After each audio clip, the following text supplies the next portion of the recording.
right, Matt. Well, we're back. Not just a I guess not a preview episode anymore. We have some sports to react to once again. So, gonna go talk about the UH game. Uh, we got to watch it together. So that was fun. And I think, as a UH fan, right, Matt, everyone should be pretty happy about what they saw this past weekend from this Rainbow Warrior squad. So, just jumping right into it. We'll get to the game first and then kind of talk about some other stuff that we discussed last week. But we'll go to the game first. So, things that jumped out to me, you know, offense definitely looked much better.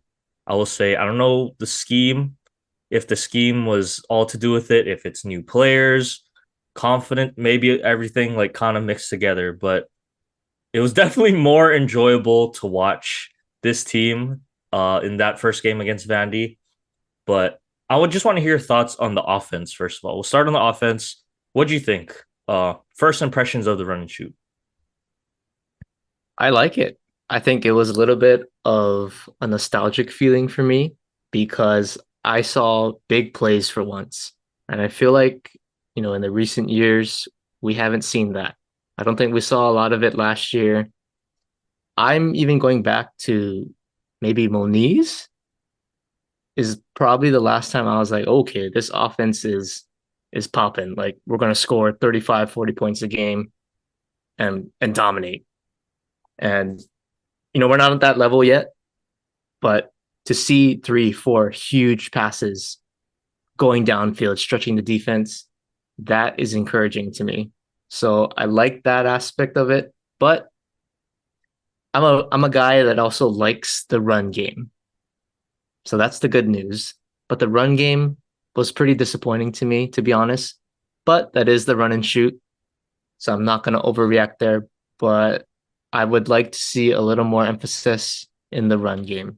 And specifically, their quote unquote captain, Kylan Hines.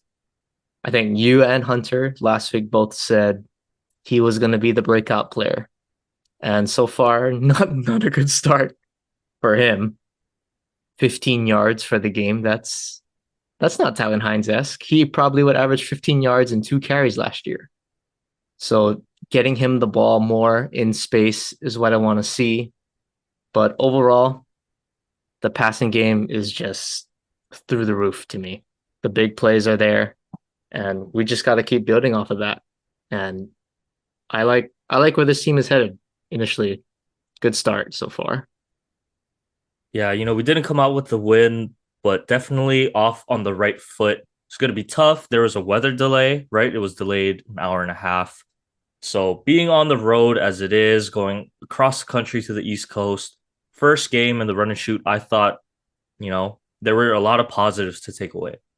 Now let's go a little bit on the flip side, more of the So the actual classic UH. classic UH, right? A little bit. I'll just point out some of the negatives, we'll say. So this game specifically, what's new, really? Just sloppy play at crucial times, some questionable decision making, and I think we saw some of the rust getting out from a little bit of the coaching staff as well. So I'll start there. The coaching staff, I thought, they had the guys ready to play. The players looked ready. First game, it's easy to bring a lot of hype, I think, or bring the energy to start off the season. But the rest, I'll say timeouts, time management, getting plays in and Goodness, that out, was bad. frustrating, right? I mean, we used all three timeouts in the first half, all for similar reasons, right? I don't know if it's getting plays in late or whatever, but it's all to do with pre-snap on offense, trying to get the right play in on time. And I think all six timeouts the whole game were used in that situation, right? How we used up our third timeout in the second half. What was it? 10 minutes left or something in the fourth quarter. Yeah, 10 minutes in the fourth quarter. And you knew that So, was going to come back to haunt you eventually, and it sure did. especially in a close game, which it was, right? We were kind of going back and forth, both teams going back and forth. Um, yeah, obviously that needs to change. I think it will change as the season goes on. I get it; it's a new system, new environment, so not gonna be too critical there. But if that cannot keep happening. That is something, and I'm sure Timmy has talked about that with Brayden Schager. So I'm looking for that to get ironed out because yeah, those timeouts ended up costing us in the end. But yeah, first week we get the extra week zero play. You know, eh, frustrating, but unfortunately not unexpected. I'll say, um, a little bit The typical start UH of the game frustration. was like, yep, this is going to be a disaster. We're going to Mm-hmm. turn this game off at the half. But they kind of Yeah, turned it they did around. bounce back. So yeah, we'll get to some of that stuff later, but uh, I think we both agree, right? The critical mistakes that really cost this game, you could say, is our red was the red zone. The two drives, and especially the drive that we had first and goal at the one and end up turning the ball over, right? So extremely frustrating. I think because Vanderbilt ended up scoring on that drive as well, I believe. Um, so or did they score? Did they score on that drive? I think they I don't did. think they did. Oh, they I didn't? don't think Okay, they well, did. either way, that was a free 7 points for us. Um, so 7 point swing there. We end up losing by seven, right? It obviously came back to bite us in the end. I don't know. That to me was a little bit concerning just because we had Tylen Hines, we have this new offense, and it's like, okay, we're right here. Can we just punch it in, sneak it, power, something up the middle? But to go from false start, obviously, backs you up a little bit more than, Brayden gets under pressure. One of his really probably worst mistakes of the game, tried to force it to the receiver, tried to make a play happen, threw it short, and got picked off. I thought that once I saw that, I was like, oh man, that's gonna come back to bite us, right? But I don't know. I think it can be solved. I'm just curious, Matt. How concerned are you that we weren't able to just punch it in right there? Uh, we take the false start, okay, but can we just maybe run it a little bit to try to get in the end zone? I don't know if what you thought about that Yeah, sequence. I think going back to the false start, like the way that the play was drawn up, like I don't think it was a on one count to me because the guy moved. He moved like weirdly. It was super obvious. So I'm thinking, it's first and goal on the one. Why are you trying to outsmart them? Like, put your big boy pants on and muscle it in on one. Like, just don't do anything stupid. Keep it simple. You got technically 4 plays to get 1 yard. You don't need to do anything fancy. But then they bring out, who's this guy coming onto the field? It's a new Wildcat quarterback. package, I Yeah, guess. like Navy QB comes on. I get it, but it's like I, I don't know. Shager, I think at that time was kind of in a groove. Maybe you let him, take it in himself, or you give him an easy throw to the flat, or like you just said, just give the ball to number two, your best player on offense going into the season. So I think just simplifying the game a little bit when it's first and goal at the one is what I would really consider. And obviously, the false start backs them up. Shager throws the pick. I don't think that was the bad. It was a. I don't think it was a bad read. It was just a bad throw because he underthrew it pretty badly. He's got to throw it either out of bounds or to where only his receiver has a chance to make a play on the ball. But that's the kind of things you hope gets corrected throughout the season. But my huge thing was that false start. I don't think it should have happened because if you just say, everybody, it's on one break, we're going to run this thing in, you should get it in 2 plays max. So I just think Timmy needs to go back to the drawing boards and just, simplify things a little bit. Yeah, I agree. I think it'll get fixed. I think it'll definitely get addressed. But really, they couldn't run, and I think that's why they went away from it pretty early because they weren't getting anything out of it. But you got to stick to the run, right? You got to at least keep the defense a little bit honest. But that was a frustrating series for sure. Then it's just weird because Vandy didn't look very impressive either. I mean, we were, shooting ourselves in the foot, but they were kind of letting us stick around, stick around, stick around. Couple big plays, missed opportunities for UH to climb right back into the game as well, right? You go to one of the pick, there was a drop pick six. It hit our corner right in his hands, close to their goal line, right? That was a walk-in touchdown for us. Easily could have capitalized Yep. on, couldn't. And they scored on that possession too That possession later. they did, yep, that possession they did end up scoring. So a potential 14-point swing right there, you know. Then you even go to late in the game. The onside kick, right? We go for an onside kick and we have a chance.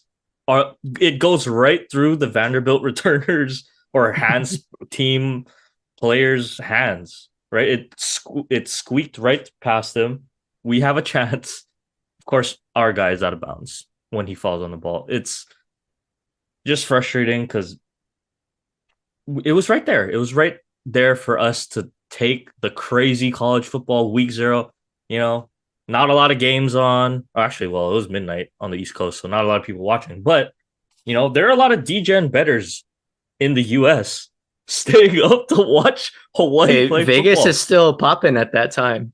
Exactly. So, people are up, watching the oh, all the people that bet Hawaii are so yeah, obviously you like to see some of the things clean up. I'm not expecting it to happen in 1 week, but definitely I think we can agree with timeouts.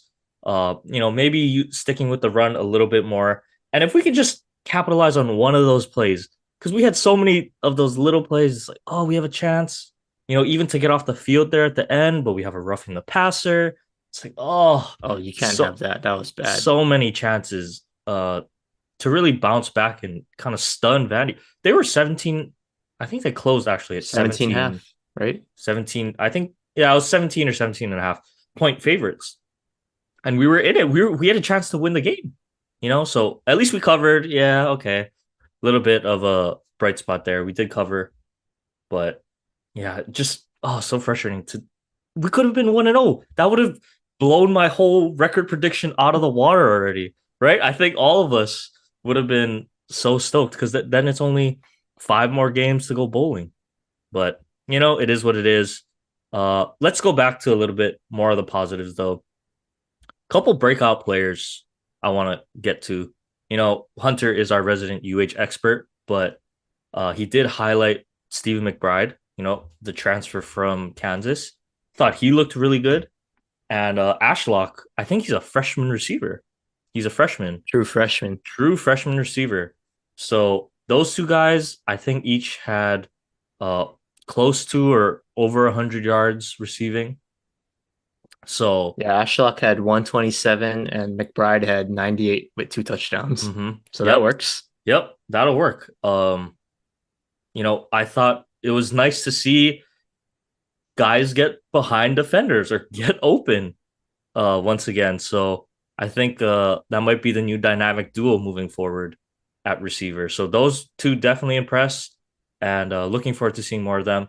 But let's get to the guy we said had to be better and showed us and a lot of UH fans that this is going to be a different year. And that's Mr. Brayden Schager.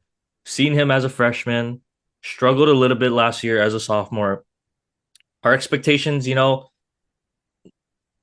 not too sure what to expect. It's a new system, but looks like he's comfortable in it. And not only is he comfortable in the system, I thought he looked just much better performance wise.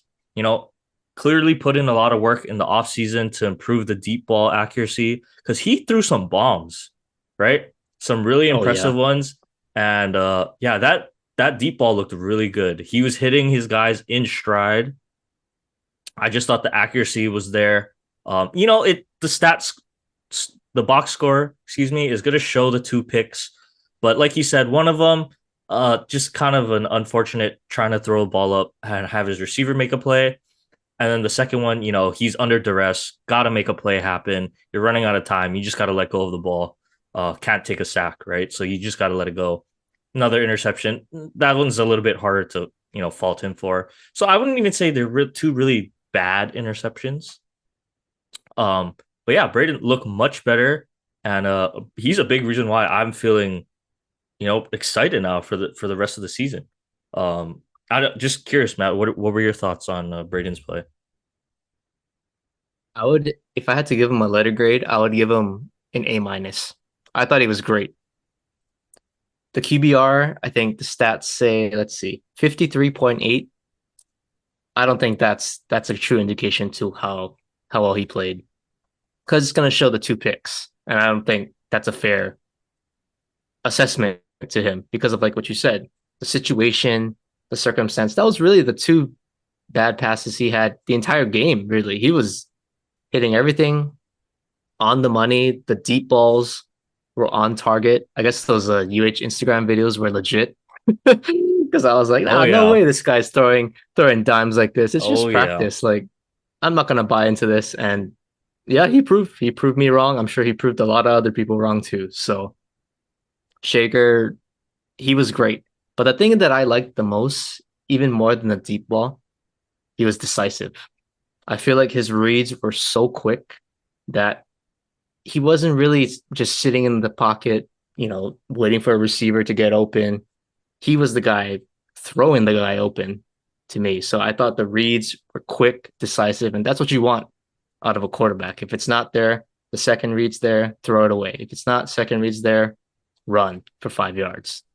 So great job by Brayden Schager overall. And it's deceiving because he outplayed the other quarterback, AJ Swan on Vanderbilt, and his quote unquote numbers are better.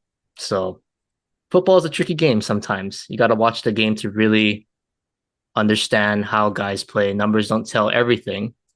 So Schager, I give you my praise, an A minus for me. I would give him an A if he didn't throw the picks, but that's whatever. I like the improvement that I'm seeing so far from him. Yep, definitely excited to see him in this offense for a full season. I think he's gonna put up some pretty good numbers, honestly. Um, Schager for Heisman.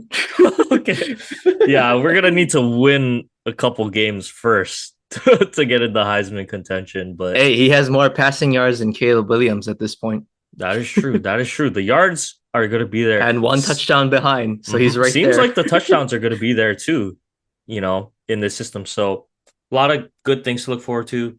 Just real quick, Matt, uh, to wrap up this game, I guess. Defense.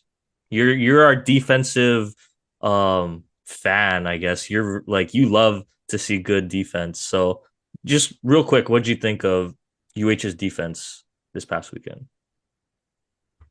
I thought they were okay. And the only reason why I say that is I don't think they faced a good quarterback to test them yet. I'm not trying to put disrespect on this guy Swan, but if it was last year's quarterback for Vanderbilt, Mr. I forget his name, Mike Wright. Mike Wright, I If it think. was if it was Mike Wright who they faced last year, who absolutely killed them, we might be saying a different story in this game because that dude was unstoppable. So I want to see UH go up against a guy that can extend plays and really be a creative guy on offense. I don't think AJ Swan is a guy that's going to create plays for other guys. They're going to have to get open. But Mike Wright, he can do things when the play breaks down that kills you. So I'm not going to overreact. I think it was a great start for them. The shaky start. There was a couple unfortunate plays that kind of led them to get easy short fields like the start of the game. So, you take that one out. The kickoff return, they weren't on the field, so Mm-hmm. 21 points. Yeah, that's not too bad, but I still think the penalty at the end of the game by Peter Monema, the safety, that late hit, a good team is going to capitalize on that because that's your chance to get the ball back. And luckily they did on the very next set of downs, but that kind of things for a good defense, you don't make that mistake.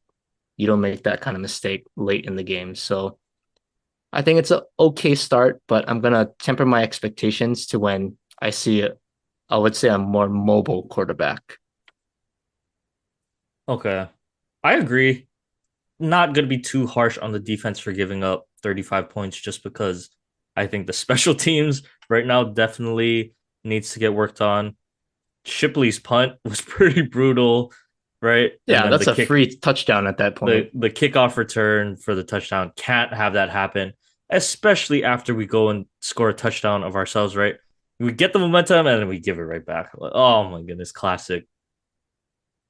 Um, but yeah, I thought not too bad of a performance overall for UH, and yeah, think we can win maybe next week. So Uh-huh. let's jump ahead to next week. So we get to play Stanford at home. Hawaii. Yes, we don't have the big stadium, but we do get a team at home.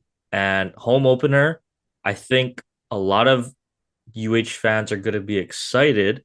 So hopefully we can sell out our first game of the season. We should be selling out. We First off, we should. should be selling out every game. That's true. But I'm just saying, you know how Hawaii fans are, Matt. We've been to the games growing up. You gotta have some success for fans to show up. So hopefully people have been paying attention and are hearing good things about this squad. And we get Stanford at home. Now you hear Stanford, right? Traditionally. Oh man, that's check it off as a loss, right? You know, it's going to be one of those games where they pay us to beat us pretty much. Not so much the case this year, it sounds like, because Stanford struggled last year in the Pac 12. Um, didn't look too good. So the line has already dropped significantly. Stanford is only favored by 3.5 points. So definitely a winnable game. The odds makers also think it's a winnable game. I think UH can win. I think if we see the same Brayden Schager, we see the same receivers, defense is flying around because we're at home. We have the energy from the crowd. I think it's a win, and I think we can win. I think we can do it. But let's talk about what needs to happen for us to win that game. Um, really quick, I think one key is going to be how we can protect our QB.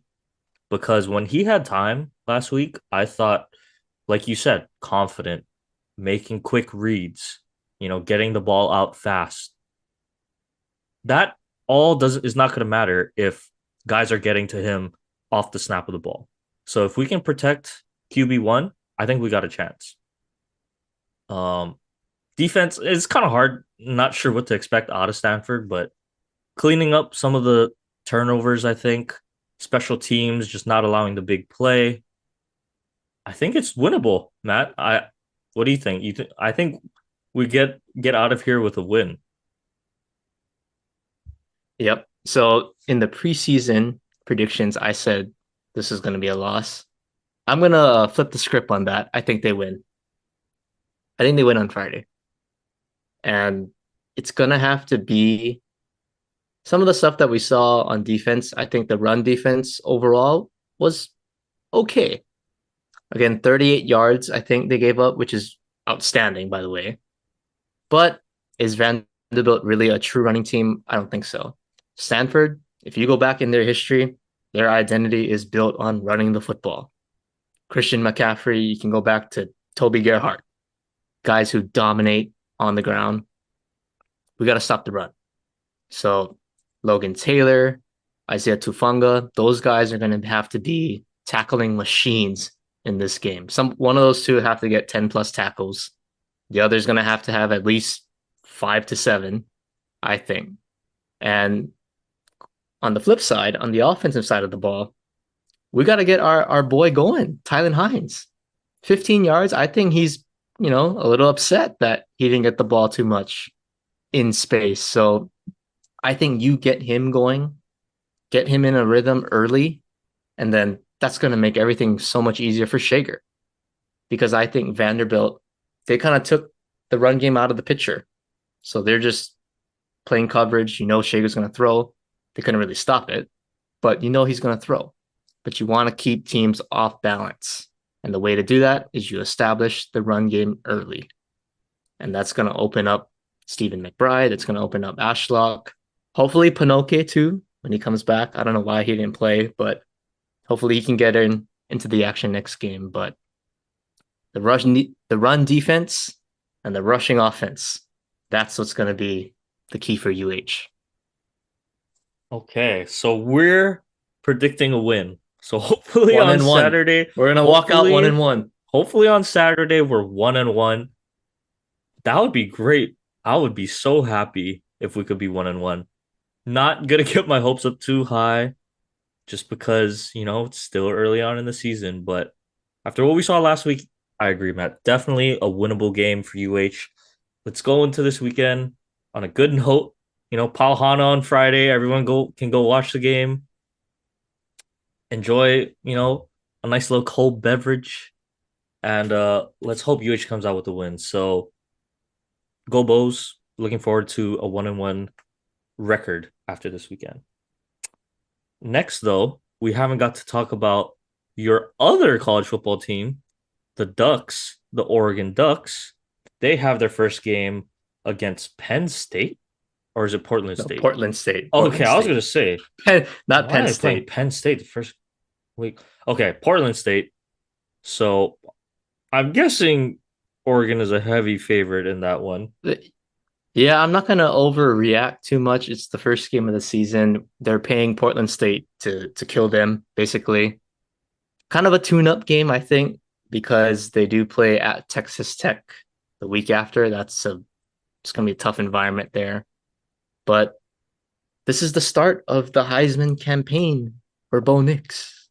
And if he's going to get off to a good start, why not pad your stats against Portland State? He's got the running back. You got Bucky Irving and Whittington, your duo. You got Troy Franklin on the outside as a wide receiver 1. You got an Alabama transfer, Trayshawn Holden. Tez Johnson comes in. So you got legit weapons to play with, and you got a defense that returns some seniors. The only question mark is the secondary. You lose a guy like Christian Gonzalez to the NFL in the first round. So I believe they're bringing in a whole new cornerback group. So it's going to be interesting. But I like the defensive front on this team. That's their identity. You go back to Buckner, Armstead, big guys like that. And they also have DJ's brother coming in, Matayao Uyungale. He was a 5-star recruit out of high school. So I'm excited to see him. I don't know if he's going to get the start, but hey, I think he's going to be pretty good in a year or two. But Bo Nix for Heisman, should I lock it in? Yeah, well, I'll make that judgment. After what we saw from Caleb Williams, I don't think it's safe to lock Bo Nix as a Heisman. He'll be one of the favorites. I think one of the hopefuls. It's going to be hard. It's hard for a guy to repeat as a Heisman Trophy winner. It's hard.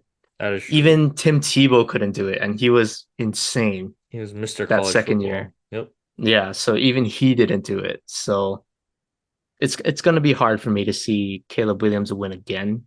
So that's why Bo Nix for Heisman, I would lock that in if you guys are bettors. Oh, okay. But Oregon should be 1-0 after this week. They better be. Because where are they short and sweet? Where are they going, to the Big 10 or is it the Big 12? They're going to the Big 10 after this year. So last hurrah for all sports. Oh, last hurrah in the Pac-12. Pac-12 is gonna be no more after this year. So expecting big things. Expecting big things from Oregon. They're not ranked too high. I believe they're like middle of the pack in the college. Yeah, 15. 25. They're 15. Okay, not too bad. But hey, but I wouldn't worry about that too much because I think the Pac-12 is loaded this year. So if you beat the guys on your schedule, you're going to move up regardless. And the winner of the Pac-12 this year is going to get into the college football playoff. I can almost guarantee that. All right. Well, we'll keep a lookout for... As long as you beat Oregon State, so Blaze keeps his mouth shut. Yeah, that's always a big game because I believe the Beavers have bragging rights over you guys right now. So look forward to Bo Nix's Heisman, quote unquote Heisman campaign. Hope should get off to a really good start against Portland State. Okay, let's get to a couple other college football things since we have a little bit of time. So, well, we'll just do a quick peek and predictions. I don't know, Matt. Who do you think will be there at the end? So you said the winner of the Pac-12. That'll be one. Going to be interesting to see I think the new quarterbacks at all the powerhouse schools, Ohio State, Alabama, Georgia, all getting new quarterbacks. So, uh, it's always a little hard to tell how quarterbacks are going to pan out, regardless of if they're a five-star recruit. We saw that with DJ, who's now at Oregon State, right? Kind of had a little bit of a rough time living up to the Trevor Lawrence shadow in Clemson. So it doesn't always pan Yeah. out, right? It doesn't always pan out. So are we still anticipating Georgia to be there? I would assume probably Georgia is going to be there. We'll get a Pac-12 rep. I know they're hoping for more than just the SEC to be in there, but I don't know. I mean, Notre Dame looked good, but played Navy. Michigan always going to be in conversation as well. I think my dark horse would be Texas. I really want to see how Texas does, and I really want to see. I believe Quinn Ewers is Quinn going to Ewers. start, Yeah. right? I believe he did win the starting role, but going to be tough because if he doesn't perform, those Texas fans are going to be calling for Arch Manning to come in and save the day, even as a true freshman. So I feel like a lot of pressure right now on Quinn Ewers to, show what he's got because he was a high uh prospect as well. He might be a high prospect in the draft next year too. And that's Mhm. crazy. He could get Yep, benched. that's crazy. Yeah, that is crazy. So, um, I think LSU as well, another one of the dark horse, quote unquote, dark horse contenders. But Florida State opening at the eighth seed, Jordan Travis, took Mackenzie's job, but I think he's another Heisman hopeful. So, you know what? I'll just give you my random predictions for this year. So I'll say, sorry, but I think it's too good for USC not to be in. So I'm going to go USC to win the Pac 12. Got to go with Georgia because it's not a spicy pick, but it's, I think, realistic. Georgia, you got USC. As much as I want to say Michigan, I think, you know, to me, Michigan's always up and down. So this year, they get two losses, and Ohio State wins the Big Ten, or sorry, Big 12, right? Wait, is Big 12 North Big or 10. is They're Big Big 10. 10? Oh, that's the Big Ten. Okay. So Ohio State wins the Big Ten. That's three. You got one more Uh, spot. I'll just throw I'll just throw Alabama in because it's gonna be two SEC schools. I'm not gonna like it. I don't see another team going undefeated, unfortunately. So I'll go Alabama. That's my four. So you got Georgia, Ohio State, Bama, USC. Yeah, pretty boring. Hmm. Okay. Let's spice it up a little bit. I think Georgia gets in. I think that's you can almost lock that in because of their schedule, I think. Georgia gets in. I'm between Michigan and Ohio State. I'm gonna go at Michigan because I know who their quarterback is. I don't know who's playing quarterback for Ohio State. He's replacing CJ Stroud, obviously top tier talent in college football, now in the NFL. But that matters to me. And they have weapons on the outside with Marvin Harrison and Ibuka, but the quarterback is a mystery. And at least with Michigan, I know Jim Harbaugh is suspended and yada yada yada, but it's the back half of the schedule that's a little heavy. So I think they'll survive, that initial 3, 4 game stretch without him. I like JJ McCarthy, and they got the best running back duel in college football with Blake Corum and Donovan Edwards. So I like Michigan to go back in there. I said the Pac-12 winner is going to get in, and I believe that. I want to say USC because it's too easy, but I can't say USC because I don't trust their defense. We saw it last year. They collapsed in the big moments. They're going to put up numbers offensively, but in a way, defense wins championships still, and I don't trust their defense enough. So I'm going to go with, pains me to say this, the Washington Huskies. I think they're a dark horse this year. Wow. Okay. I was not expecting They're a that dark one. horse this year. Obviously, Oregon, yeah, they're going to be in it, but the Washington team they're dangerous. They're dangerous. They beat Oregon last year. Michael Penix, another Heisman hopeful. I think he's going to absolutely light it up. So I think they can compete neck and neck offensively with USC, but I like their defense a little bit better. So I'm going to go with Washington. And a guy that you mentioned, I think Jordan Travis has taken that next step to be an elite college quarterback. And we haven't seen an ACC team put on a run in a college football playoff since, was it Trevor? I think it was Trevor Lawrence last I time at believe Clemson. so. So I think the ACC gets a nod this year. They're going to have some variety. So I'm going to go at Florida State and trust the quarterback, Jordan Travis. Okay, that's a super spicy one. Mm-hmm. So hopefully yours is I'm accurate. probably wrong. I hope I'm wrong because I hope it's Alabama, Texas, Oregon, and Hawaii. But we can't Oh, get our wish list. So yeah. Yeah, that'd be great. Texas is a good one. Texas would be an interesting one to see in there. But we'll see. We're not even at week one, so we haven't even seen these guys play yet. This is like a shot in the dark, dark. yep.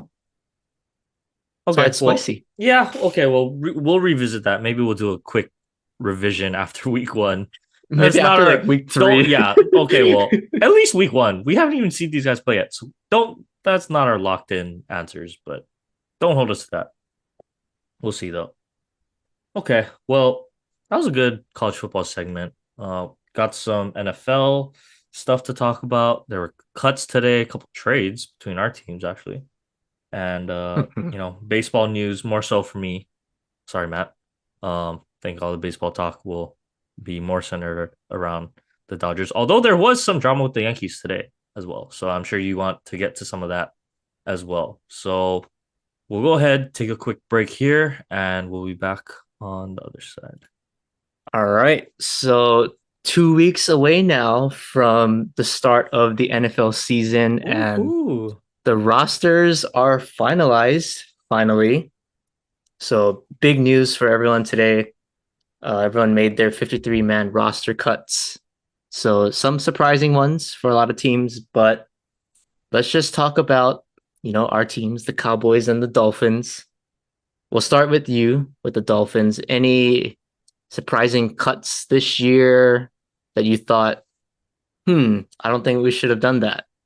Or are there any guys that you thought, wow, how did they make the team this year? What's your thoughts on the initial roster so far? So I'm not okay. Am I a Miami Dolphins fan? Yes. Am I a diehard Yes. Miami Dolphins fan?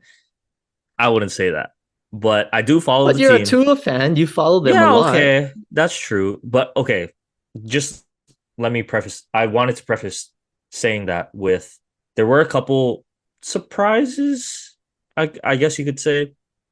So one surprise, we didn't resign Robbie or sorry, Chosen Anderson. Brought him in to be another speed guy to the system, and honestly thought Cedric Wilson was going to be heading out the door because it didn't get a lot of playing time last year. I don't think it's his fault because I think he's a really good receiver. I think you can also attest that, skill set wise, Cedric Wilson is a really good player. But, this Miami scheme isn't going to get everybody touches if you're not named Tyreek Hill and Jalen Waddle. But I think we lose a big guy in Trent Sherfield last year. there's gonna be, some room for different guys to step up. Braxton Berrios, Eric Ezukama, and River Craycraft who's coming back. So a little bit surprised because, Chosen Anderson has proven to be a deep ball threat in this league. I think he will find a team somewhere. I don't think there's really too big of a question with his speed. So I guess that one was a little bit surprising, but I'm actually glad we did keep Cedric because I really liked him. I really liked what I saw He's a in solid piece. Dallas. He's a little bit, more dynamic than people think. He will go up and surprise everyone with a really contested catch. He's not just like a speed guy. He can go up and make contested catches over defenders. Um, and as frustrated as he probably was, I would imagine last season, you didn't hear a peep from him. A lot of receivers, just because of the position and kind of the mindset you have to be a receiver, or can be, a little bit diva-ish. AB, OBJ before, right? You kind of that mentality of, hey, get me the ball.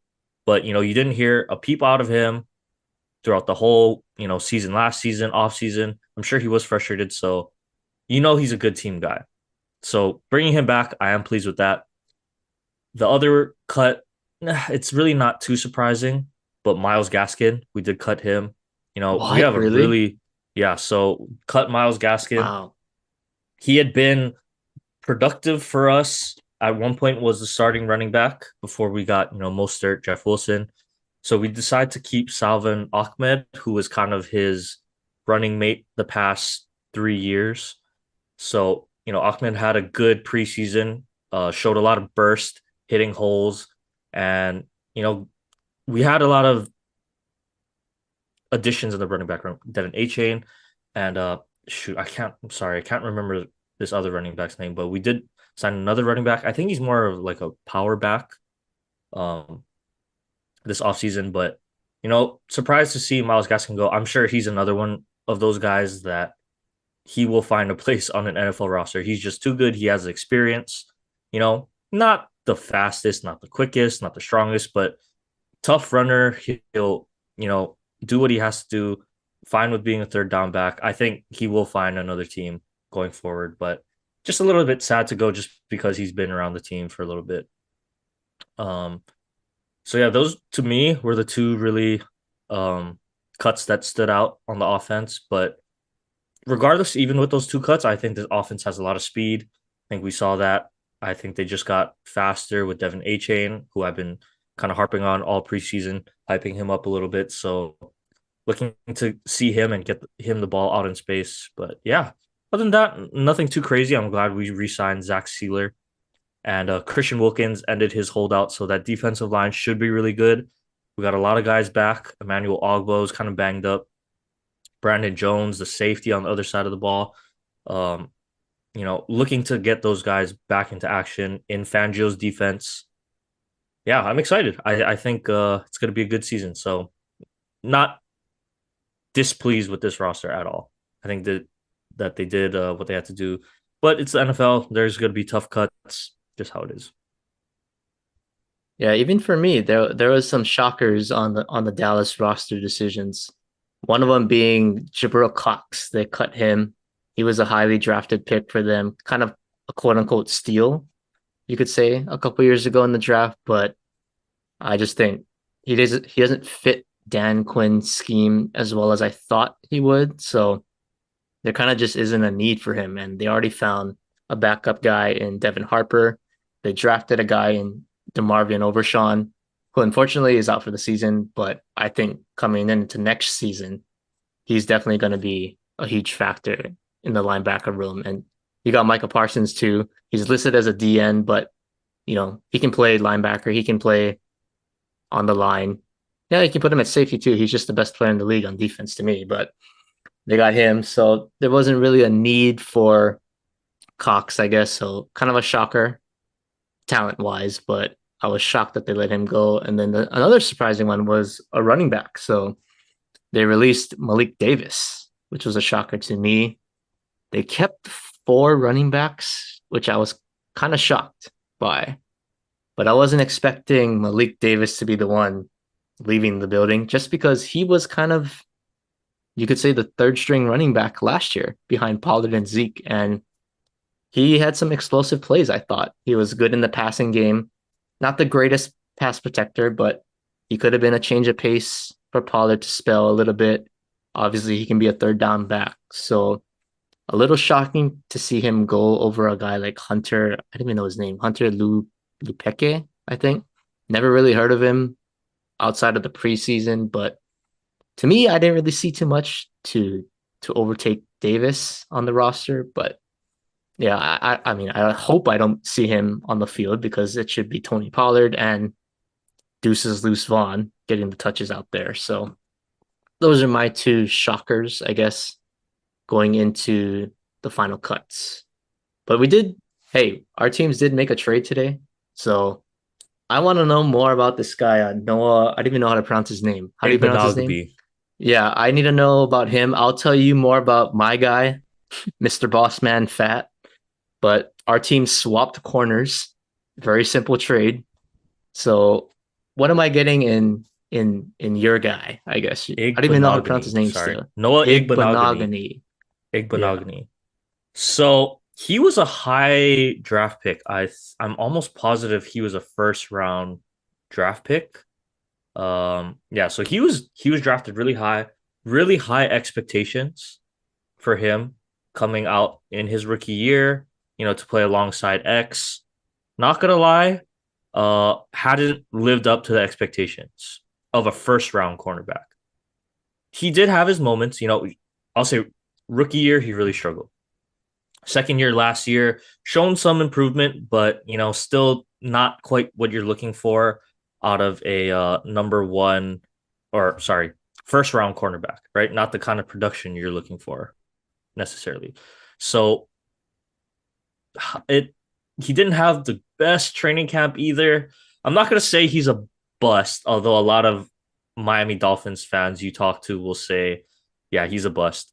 But I wouldn't say he's a bust. He did have, his moments.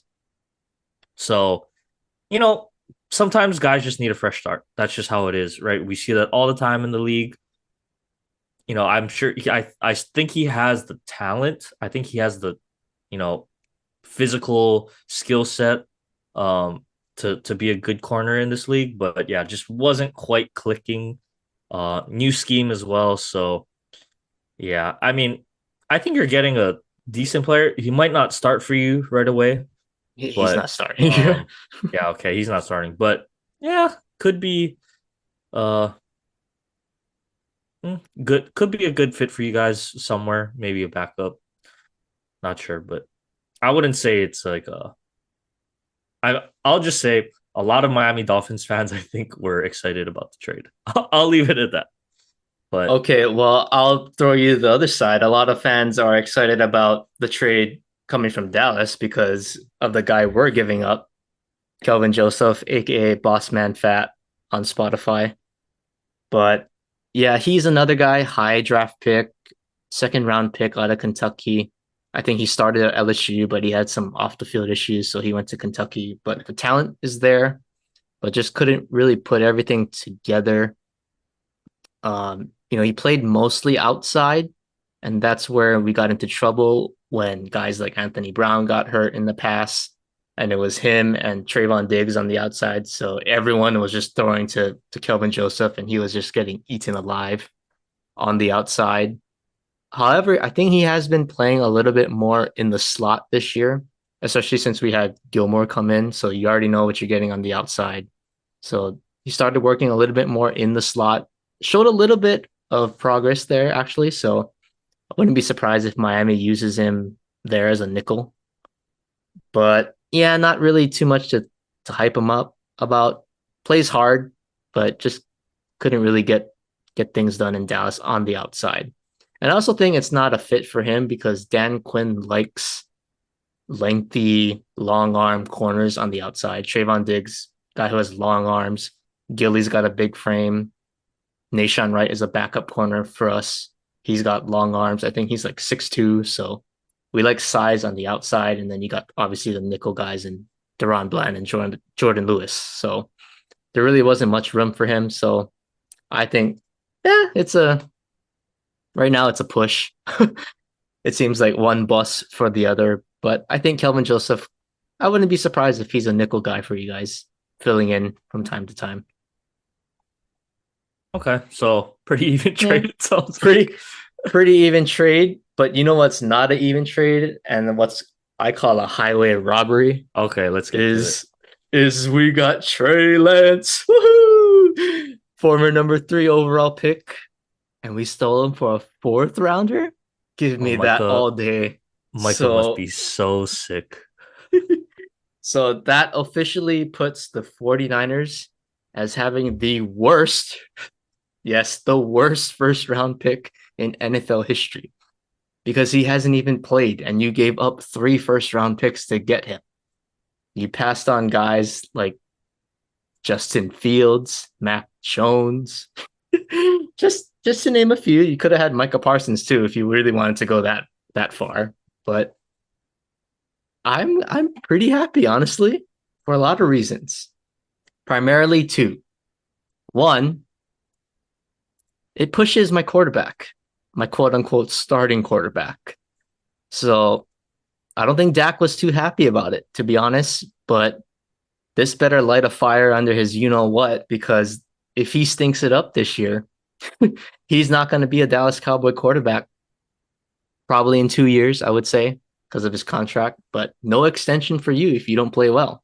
So I'm hoping this at least pushes Dak to step up his game and just keep him. I don't want him to be comfortable. I feel like he's a little too comfortable out there. Put a little pressure on him. So I think that's a good trade for there. But I also think that's a good trade for us in the short term because I think Trey Lance's skill set, you can use him like Taysom Hill. You can use him as a gadget quarterback at worst. So on those 3rd and 1s, 4th and 1s, Dak Prescott, going into his career in the NFL was a bruiser at Mississippi State, even earlier on in his career before the leg injury. A lot of read options. We would do quarterback runs with him, but he's the franchise guy. You got to protect him a little bit. So why not let a 23-year-old running quarterback do this for you? And he's the backup. So no offense, but if he gets hurt, it's not like it's going to ruin our season. But that skill set can help us 3rd and 1, 4th and 1. We don't have Ezekiel Elliott anymore. So who's going to be our quote unquote power runner? Why not use a guy that's 6'4", 225 that can run pretty quickly to me? I think that's a good fit. So I just think it's funny because it's from the 49ers. It's my brother's team. He's furious right now because he's stuck with Sam Darnold as quarterback too at worst. So I love this trade just for a family rivalry. But the football side of it makes sense. It also is kind of a sad moment for me because I think this is the end of Cooper Rush in 2 years. I don't think we're going to re-sign him if we keep Trey Lance. So, hey, Coop, you hear that? You got to go get your ring now. So take Dak Prescott's job this year and take us home. But, on a serious note, I'm okay with this trade. You gave up a day 3 pick for a first round talent, and he's 23. So I'm all for it. And his attitude has been great. I love it. He's been working with Mike McCarthy, uh, Schottenheimer. They said he's been staying late after practice, which is what I like to see, trying to play catch up. So I'm all for this. I'm all for this. Hopefully by week 5, he has his revenge game and he scores the winning touchdown against the 49ers. That would be sweet. But I'm pretty happy about this trade. What do you think about this trade for Dallas on a non-biased perspective? Non-biased, I mean, you've got to like it if you're Dallas. I think mainly the reason you said it pushes Dak. So kind of showing Dak, hey, yes, we did pay you, but it it's time to produce. It's time to start producing when it counts. And if not, we got guys that are hungry, lined up, and ready to go. Mr. Rush, obviously knows that culture, I should say. It is a new system, but new culture, and I think has shown to be a competent quarterback when given the chance. So you let that defense do its job, you put up some points. It's gonna be a lot of W's for the Dallas Cowboys. So I like the move, and just like what you said on the Niners part, giving up 3 first round picks to go get a guy you think is the future, and for whatever reason didn't work out. Injuries obviously had a little bit to do with that. The emergence of Brock Purdy, but man, to give up 3 first round picks, thank you by the way, because that helped us out, the Dolphins out a lot. Bradley Chubb, Tyreek Hill, Jalen Waddle. So thank you, but man, to give up 3 first round picks and ultimately end up with a fourth round pick, yeah, gotta go down as, if not the worst trade in NFL history, one of the worst trades for a draft pick in NFL history. So that's gotta sting if you're a Niners fan. Michael, I'm sorry. I'd be sick too. Hey, Michael, all I gotta say is Trey area.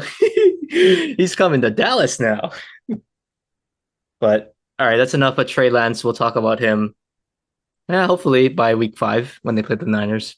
But let's get into the awards. So we'll split this up between this week and next week. So stick around. Next week we'll do our Super Bowl predictions. But this week, let's do our NFL award predictions.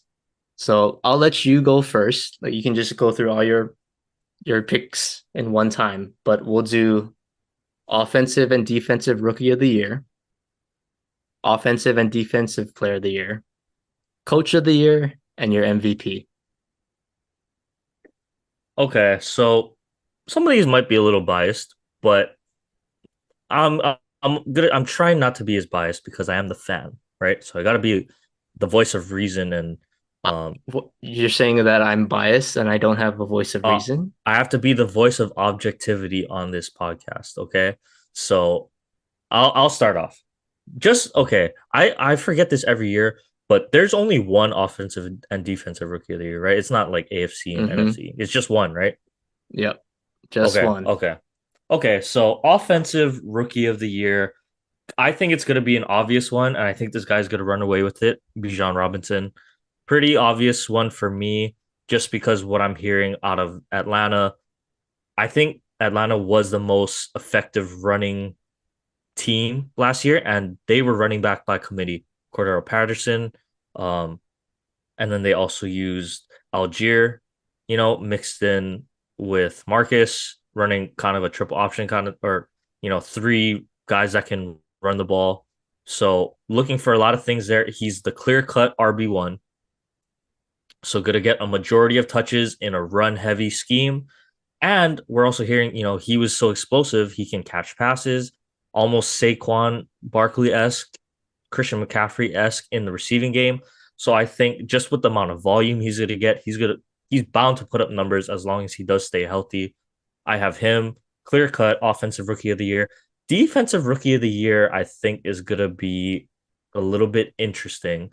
But I think in it's good. It for me, it's a little bit about the system too. So I liked Will Anderson already coming out of Alabama. It's hard to go against that, but pairing him with D'Amico Ryan, I think he has shown in his time in San Francisco to really get the best out of his edge rushers.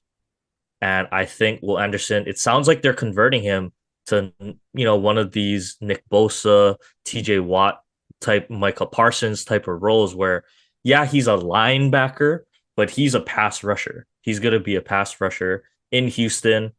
And I think he's going to really excel, especially in that division. I think, little bit weaker as it has been in the past. So I think he's gonna look to feast. So I got Will Anderson, high draft pick, as my rookie of the year. Um, that one was a little bit easier for me. So switch over to the other side, offensive player of the year and defensive player of the year. Um, Offensive player of the year, it's tough, but I think it is going to be receiver. I I just don't think it's so hard to stay healthy as a running back nowadays. Uh, my odds are going to be it's going to be a receiver. Justin Jefferson is the easy answer, but I think honestly, I think voter fatigue is real, especially in the NFL. People get sick of the same guys winning the same awards all the time, just like in the NBA, right? There's a reason Jokic probably wasn't the three-time MVP. So I think voter fatigue might factor in, but I'm gonna go with Tyreek. I think Tyreek Hill is gonna be the offensive player of the year because Tua will stay healthy. So just a little bit of an update on Tua's off-season training. We had mentioned before jujitsu and learning how to fall, transfer his weight. So there have been a couple times in this preseason where we've got to see that. He's not taking hits in practice, so live action is really where you get to see it. I think there's now been two or three examples of Tua getting hit late, right? And falling back, rolling, or just not letting his head hit the ground, which obviously was a big problem last year. Every time he's getting pushed backwards, he's just falling, boom, hits the ground. But he's rolling out of it. He's keeping his or chin tucked, so he's not hitting the back of his head anymore. So I think that is a good sign. And I think with a healthy Tua, I mean, people forget, yeah, Justin Jefferson ran away with it, but Tyreek was right in it. In the yards, the 2,000 yards conversation throughout how many weeks until Tua got hurt. So I think I'm anticipating a healthy Tua year two in this offense as well. Yeah, everyone's gonna key in on Tyreek, but the thing is, he has Jalen Waddle to help. You can't just ignore Jalen Waddle because then you're gonna get torched by him. So I'm gonna go with Tyreek Hill. I think he's gonna be the offensive player of the year, just because of Tua's health. That'll be a big part. Switching over, defensive player of the year. This one's a little bit tough, but I think it's gonna. I mean, to me, it's between three guys. I'll say, all edge rushers. One of them being your guy, Michael Parsons. It's between Bosa, T.J. Watt, and Michael Parsons for me, and a little bit of the same. I think voter fatigue is gonna factor in with Nick Bosa. He had, I mean, outstanding year last year. TJ Watt, if he's back and healthy, obviously going to be in contention, but I've got to go with 11. I think I got to go with 11 because, I There mean, you go. quite honestly, I think as good as the secondary of the Niners and the Steelers are, I think the Cowboys secondary is just, the best out of those three. And if not, I mean, they're one of the best in the league, right? Trayvon Diggs. Then you go out and get Gilmore. So I think locking up the back end, buying that half a second for Michael Parsons to get home. Keep in mind he wasn't even healthy, right? Last year he was banged up playing through injury. So a healthy Michael Parsons with a revamped secondary, holding receivers. The quarterback, if you hold that ball half a second, even longer, a second, you're cooked. But even half a second longer with a healthy Michael Parsons, he's really the star of that defense. I'm anticipating a big year from him.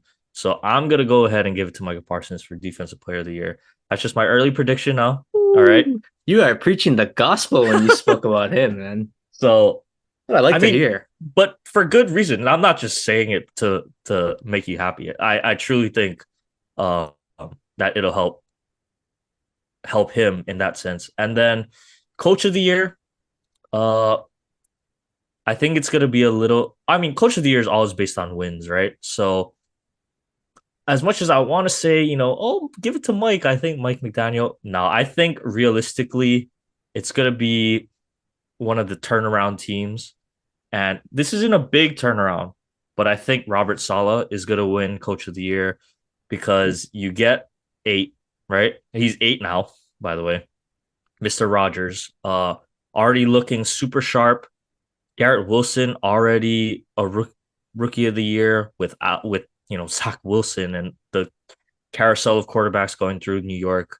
I think you add Aaron Rodgers, you add Dalvin Cook to and already Brees Hall, who people forget was on pace to be the rookie of the year before he got hurt. The defense in is looking even better. You know, Sauce still looks good. Quinn Williams, that guy is an absolute savage, right? Like you need to put two guys on him, or he will mess up your entire. He will ruin your afternoon. Just him. So they got deeper on defense as well. I think the Jets probably are my pick to win the East just based on talent and roster alone. I like the culture that Robert Saleh has brought over. So I'm gonna go with him for coach of the year. Um and then MVP, I mean, there's so many options to pick from, right? Uh I could go any which way. I think it's good to be a quarterback though. Um I really don't want to say Mahomes again, but I feel like it's just so hard to pick against him if he's going to be healthy, especially in the AFC West where did they really get that much better overall? I mean, really, uh Las I Vegas, don't are think they a so. big threat? You know, I really want to go with Tua.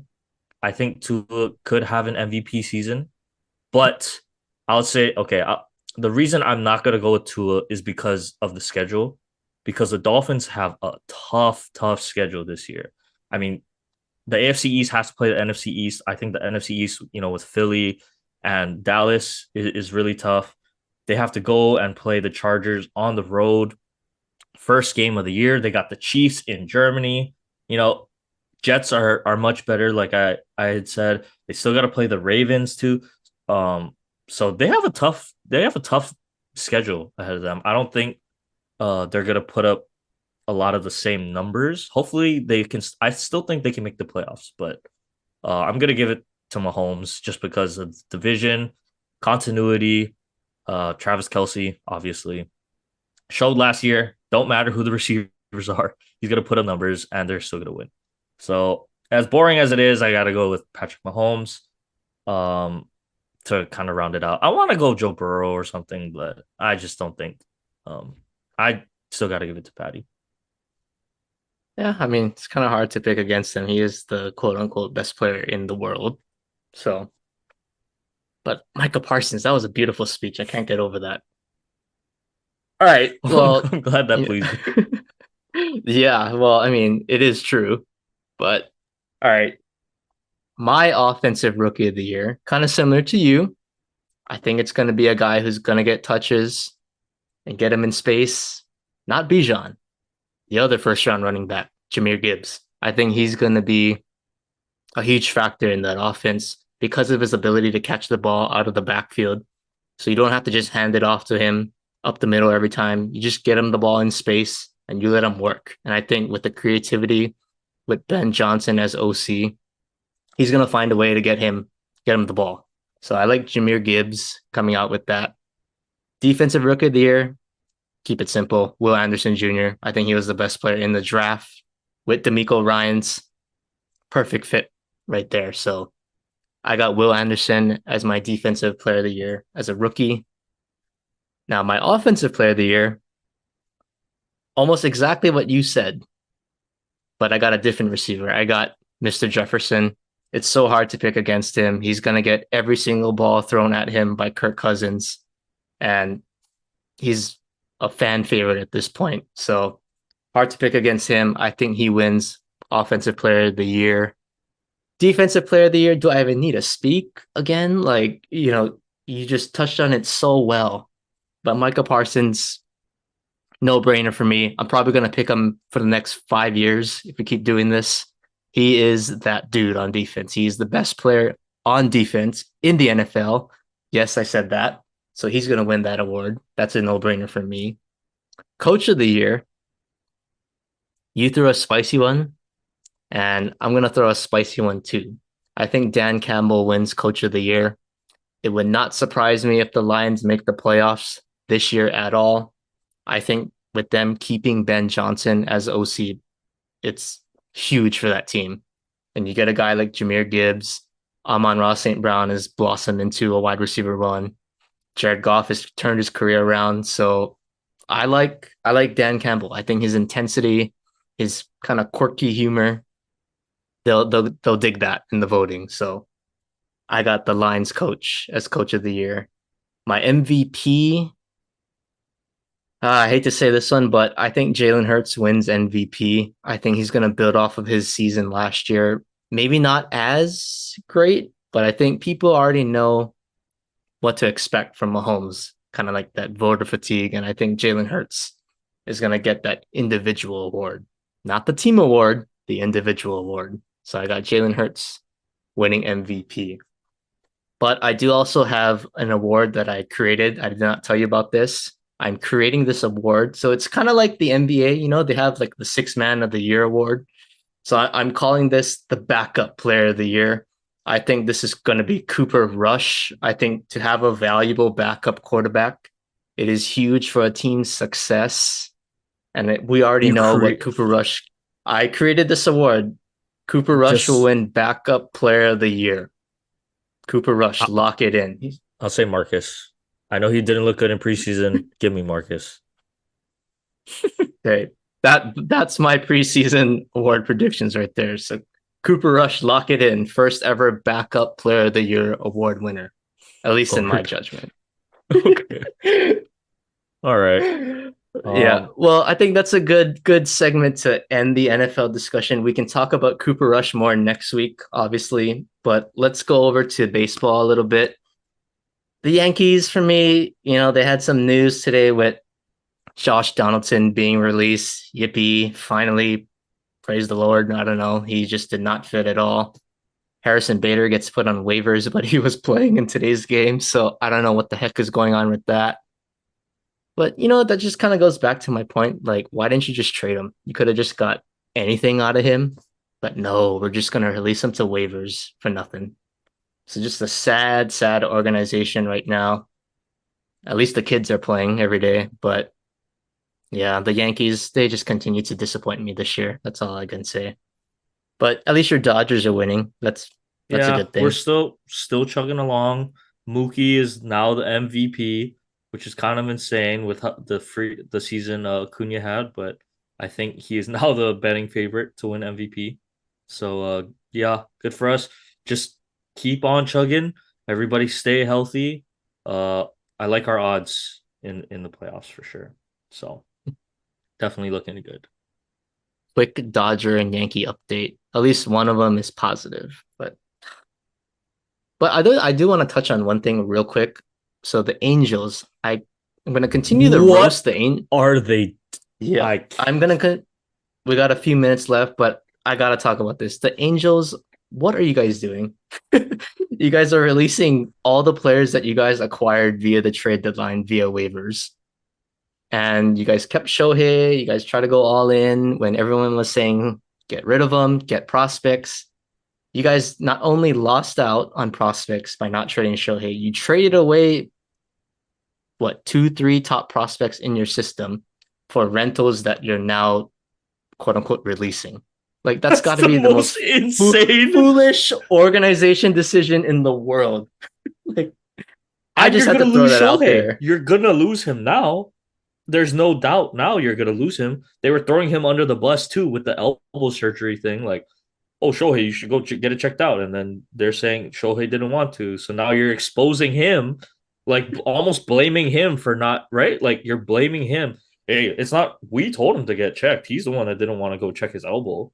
So how do you think Shohei's gonna take that? Wow, you're gonna air out all my dirty laundry now? Like, what the heck, man? I just can't. So sorry, Angels fans. Like truly, truly sorry for you because I couldn't do it. Yeah, show and they have the two best players in the world, you could say, and make an argument for, and they stink it up every single year. So Shohei, get out of there. New York is always a nice place to live, but Or if you want to just stay just in get out LA. Uh, get out of Anaheim. Just get out of there. That just should be an indication of how poorly run that organization is. But okay, let's wrap things up. Let's get to your state of the 808 segment. So what's going on with the Hawaii athletes this past week? so touched on a lot of football stuff. I'll keep it short. Just want to shout out to Max Blessed Holloway. You can see him on my shirt right here. Got the big win over the Korean Zombie, retired him. Korean Zombie legend in the UFC. deserves his flowers, but Max showed he still got the punching power. Vicious third round knockout, big overhand right, put Zombie to sleep. I mean, to be fair, the Zombie just coming out swinging. He was going down in a blaze of glory. Shout out to him. But yeah, Max keeping the train along, just gonna keep knocking out contenders. It sounds like I don't know if he'll ever get the Volk rematch that we want, but he's like he said, he's trying to be undeniable. Make it so yeah, it doesn't make sense, but you have no choice but to give him the fourth fight. No choice because he is going to beat every single person you put in front of him. Um, so yeah, shout out to Max. Big win. I tried to stay up, couldn't do it. I'm sorry. I fell asleep. I think the fight was like 4 or 5 a.m. Hawaii time. I was trying to stay up for the main card, couldn't do it. But yeah, shout out to Max coming home with another win. All right. Yep. Our local boys, man, they just keep doing big things coming out of the islands. But as usual, our last segment, sports fact of the day. We are recording on August 29th. Let's throw it back to 2018 when, at the time, the Green Bay Packers quarterback, Aaron Rodgers, signed an extension for 4 years, 134 million to a potential 180 million at the time. That was the biggest quarterback signing in NFL history, and you know where the quarterback market is turned now today. But Aaron Rodgers is currently on the Jets right now. So how times have turned since 2018. But I think that wraps up our show. So I'm going to turn it back over to you to close us out. Yeah, so thank you everyone for listening. Next week, really gonna go, I think, college football and NFL heavy because right there, the NFL season's right around the corner, and we are so excited. I'm sure everyone else is excited too. But looking forward to a UH victory this weekend, and we'll have lots of positives to talk about come next week. So thank you everyone for sticking around. Please have a safe weekend, and we will see you guys next week.